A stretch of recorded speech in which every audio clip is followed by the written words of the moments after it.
ঋতব্রতকে বিরোধী দলনেতার সিদ্ধান্ত অস্থায়ী, অধ্যক্ষের সিদ্ধান্তকে অস্থায়ী বলে গণ্য করা হবে। বিরোধী দলনেতার মর্যাদা মামলায় জানালো হাইকোর্ট। আগামী 2 মাসের মধ্যে মূল মামলা নিষ্পত্তি করবে হাইকোর্টের সিঙ্গেল বেঞ্চ। কলকাতা বিমানবন্দরে সাংসদ সৌগত রায়কে ঘিরে বিক্ষোভ। লোকসভার সাংসদকে ঘিরে চোর চোর স্লোগান। ডাইরেক্টরের অফিসে বৈঠকে যোগ দিতে গিয়ে পড়েন বিক্ষোভের মুখে। সাংসদের গাড়ি ঘিরে চলে বিক্ষোভ। আইপ্যাক মামলায় সিবিআই তদন্তে আপত্তি নেই। 180 ডিগ্রি অবস্থান বদল প্রাক্তন মুখ্যমন্ত্রী মমতা বন্দ্যোপাধ্যায়। সুপ্রিম কোর্টে তার আইনজীবী মেনকা গোস্বামী বলেন, রাজ্যের সরকার পাল্টেছে, এখন সিবিআই তদন্তের নির্দেশ দেওয়া যেতেই পারে। মমতা বন্দ্যোপাধ্যায়ের অবস্থান বদলের কারণ কি, নতুন করে শুরু জল্পনা। তারাপীঠের হোটেলে মর্মান্তিক অগ্নিকাণ্ডে গ্রেফতার হোটেল মালিক সহ 2 গ্রেফতার বাবা প্রবীর পাল, ছেলে কল্যাণ পাল। অগ্নিকাণ্ডের সময় কেউ পুকুরে ঝাঁপ দিয়েছিল কিনা জানতে হোটেলের পিছনের পুকুরে ডুবুরি নামিয়ে তল্লাশি, যদিও খোঁজ মেলেনি কারণ।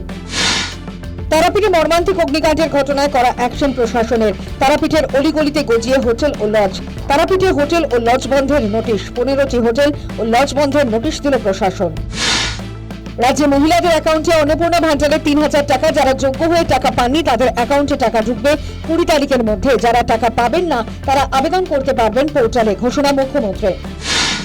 পুজোর আগে বনকর্মীদের জন্য পুজোর উপহার মুখ্যমন্ত্রী। রেঞ্জার বিড অফিসারদের বেতন বাড়ল 5000 টাকা। বন সহায়কদের 2000 টাকা ভাতা বৃদ্ধি। দুর্গাপুজো থেকেই নতুন বর্ধিত বেতন ও ভাতা। কাঁথিতে মুখ্যমন্ত্রী শুভেন্দু অধিকারীর পাড়াতে রাজ্য সরকারের অন্নপূর্ণা যোজনার সুফল প্রাপক মহিলাদের শহর পরিক্রমা। কাঁথি সাংগঠনিক জেলা কার্যালয়ের সামনে থেকে কাঁথি শহর পরিক্রমা করে মুখ্যমন্ত্রী শুভেন্দু অধিকারীকে শুভেচ্ছা জানালেন তারা। শিব মন্দিরে পুজো করে দেবী অন্নপূর্ণার সাজে অন্নপূর্ণা ভান্ডার হাতে নিয়ে মিছিল করা হয়। জাতিগত শংসাপত্র যাচাইয়ে অন্তর্বর্তী স্থগিতাদেশ হাইকোর্টের। 2011 পর ইস্যু করা সমস্ত শংসাপত্র যাচাই খতিয়ে দেখার নির্দেশ বিজ্ঞপ্তিতে। রাজ্যের বিজ্ঞপ্তির ওপর অন্তর্বর্তী স্থগিতাদেশ প্রধান বিচারপতির ডিভিশন বেঞ্চের। হাইকোর্টে আজানের মাইক খোলা মামলা খারিজ। জনস্বার্থ মামলা খারিজ কলকাতা হাইকোর্টের। অভিযোগ তুলে হাইকোর্টে জনস্বার্থ মামলা। অভিযোগের সপক্ষে নথি না থাকায় খারিজ ভারপ্রাপ্ত প্রধান বিচারপতির ডিভিশন বেঞ্চের। মোথাবাড়ি কাণ্ডে তৃণমূল বিধায়ক সাবিনা ইয়াসমিনের স্বামীকে জিজ্ঞাসাবাদ। মেহবুব আলমকে জিজ্ঞাসাবাদ করল এনআইএ। জিজ্ঞাসাবাদ কালিয়াচকের তৃণমূল প্রাক্তন ব্লক সভাপতি সামিজউদ্দিন আহমেদ, জেলা পরিষদের কর্মাধ্যক্ষ আব্দুল রহমান ও সুজাপুরের এক বিএলওকে। জমি বিবাদে দুপক্ষের সংঘর্ষে রণক্ষেত্র উত্তর দিনাজপুরের গোয়ালপুকুর। সংঘর্ষের জেরে আহত বেশ কয়েকজন। 1 একর জমি নিয়ে বিবাদ। সাইদুল ইসলাম ওহাব আলীর পরিবারের মধ্যে। বিবাদ থামাতে ঘটনাস্থলে পুলিশ ও কেন্দ্রীয় বাহিনী। কলকাতায় টানা বৃষ্টি ভেঙে পড়ল 220 বছরের পুরনো বাড়ি। জোড়াবাগানে হুড়মুড়িয়ে ভাঙল পুরনো বাড়ি। পুরনো বাড়ি ভেঙে মৃত 1, আহত 5। মঙ্গলবার ভোর 5টা নাগাদ ভেঙে পড়ে বাড়ি। ঘটনাস্থলে জোড়াবাগান থানার পুলিশ।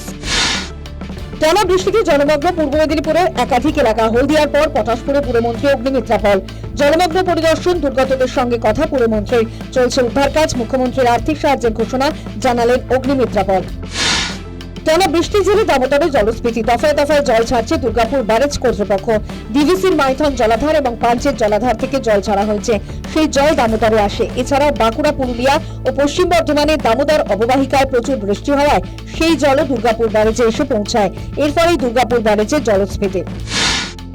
পশ্চিম মেদিনীপুরের একাধিক এলাকায় বন্যা পরিস্থিতি। ঝাড়খণ্ডের গালুডি ব্যারেজ ও মুকুটমণিপুর ড্যাম থেকে জল ছাড়ায় ফুসছে সুবর্ণরেখা ও কেলেঘাই নদী। নদীর জল ঢুকে পড়েছে একাধিক গ্রামে। নারায়ণগড়, সবং, মোহনপুর এবং দাঁতনের মতো বড় বড় ব্লকের বিস্তীর্ণ এলাকা এখন সম্পূর্ণ জলমগ্ন। টানা বৃষ্টিতে জলমগ্ন বেলুড়ের ইএসআই হাসপাতাল। এমার্জেন্সি থেকে আউটডোর জল থই থই অবস্থা। হাসপাতালে রান্নাঘর, স্টোর রুমে জমে হাঁটু জল। দুর্ভোগে চিকিৎসক, রোগী, হাসপাতাল কর্মীরা। দার্জিলিং এর রাস্তার পাশে হঠাৎই দেখা মিলল একটি চিতাবাঘ ও ব্ল্যাক প্যান্থার শাবকের।